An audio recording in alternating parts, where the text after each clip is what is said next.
tanan, ang inyong initong suporta. In behalf of Doringo Bagong family, George Bagong second family, that Agarado Di Parini family, friends, dili man ta mo maisa-isa o pasalamat. Thank you maayo. Dili na ko kalimtan iyong kamaayo.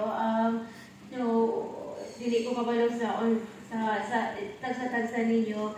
First na pag-abot na ko, I said, wow. Punong pag-abot na ko, tanang mga friends ni George na asa gawas, di pa rin niya, and Agarado, and mga silingan ni George na alito. Every night, nakita na ko ang inyong mga now dito. Dili man tamo maisa-isa o pasalamat, but dili na ko kalimtan inyong kamaayo. I would like to say thank you to Manong Piling, especially sa inyong pagkamaayo. I know, Manong, naarap me for you. Salamat kaayo. Dili na ko ma-describe ang debate. Unsa nimo pag-care si George, nakaka-permi sa among instant. The first thing na ila-ila ka na mo, na-win nimo among heart, respect. Thank you kaayo. Alvin, Anjoy, and family, thank you so much. Melissa, Misai, Andre, thank you so much. I know nga, dili kayo na ko ma-express kung saan ang mga thank you, but thank you sa iyong suporta. Katong na accident si George, nagdampo ko, dili ko matulog from 12 sa Sabado to, hanggang 2 o'clock, 2:30, dili ko kapatiog tulog. Why? Kaya di ko matulog. There's something na kulpa, ang heart, di na ko ma-explain kung sa akong debate. Siguro natulog ko by 3 o'clock. So, nakita na ko si George na igulitan sa akong mama. Ingon si George, God, ikaw na bahala sa mga bata. Ako gibukod akong mama, ikaw mapis, ayaw.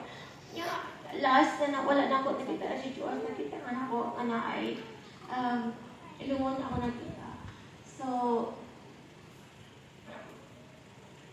mo na to. So, pagka alas 3:30 sa punta, dili ko katulog ako, limas ako. Since nga ang diferensya sa oras, 4 hours difference sa Pilipinas, sa Japan. So, exact mga 12, siguro 8 o'clock, mapagpapangan ako. Ako kasi akong huna-huna, na-adyo ng George. So, I said, Happy Easter Sunday.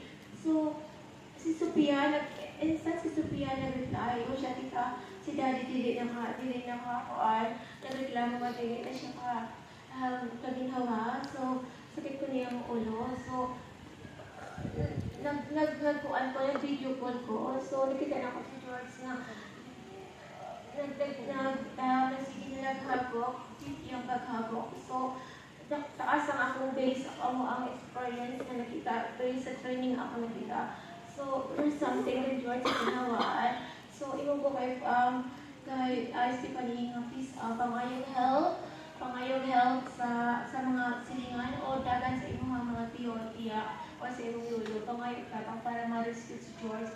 So, while naka-online ko, nakita na ako sa babae. So, naila-ila na ko yung pangalan, Karen, na akong kakaroon rin. Thank you so much. Nakita na ko si Alvin also. Thank you. Ang itabahan ninyo, kitry ninyo ang best na ma-revive si George. Wala man na revive, but still thank you. Lastly, Father, thank you so much. thank you kaayo. Hindi ko kaayo na ako masulti tanan-tanan. But thank you. First time po na ako nag-istorya in front sa crowd. Ikaw, especially namin. Thank you so much. Gusto na ako mga nag-promise sa mga bata. Sophia, Stephanie, naminaman mo karon with George, with other people. Gusto na ako ipakot na samtang buhay kami. Ako ipanumpa ang nangarap ko ni for them. Dili man, wala man ni personally everyday. Layo man ta. Pero, basta naarami, support ni sa inyo. Emotionally, financially, kung sa kanya magkinahanglan, basta naarami tadi. Padayon sa imong pagpanali. Kaya wala gabigog makain ka na mo. Though, wala pa na ito naguan ang tanan-tanan. Hindi man perfect tanan. Pero, magpabilin ang good, bad memories sa kasing-kasing. Basta na ako nakapag-pipirayon sa imong pagkakaw. Basta pagpanayon sa imong magpamalinawan. I know. You know, to be honest, so much. We can only promise you man arami for them. Hindi man ako maging perfect ang tanan, pero we promise you that i-guide na naman siya as long as buhay kami. Thank you everyone.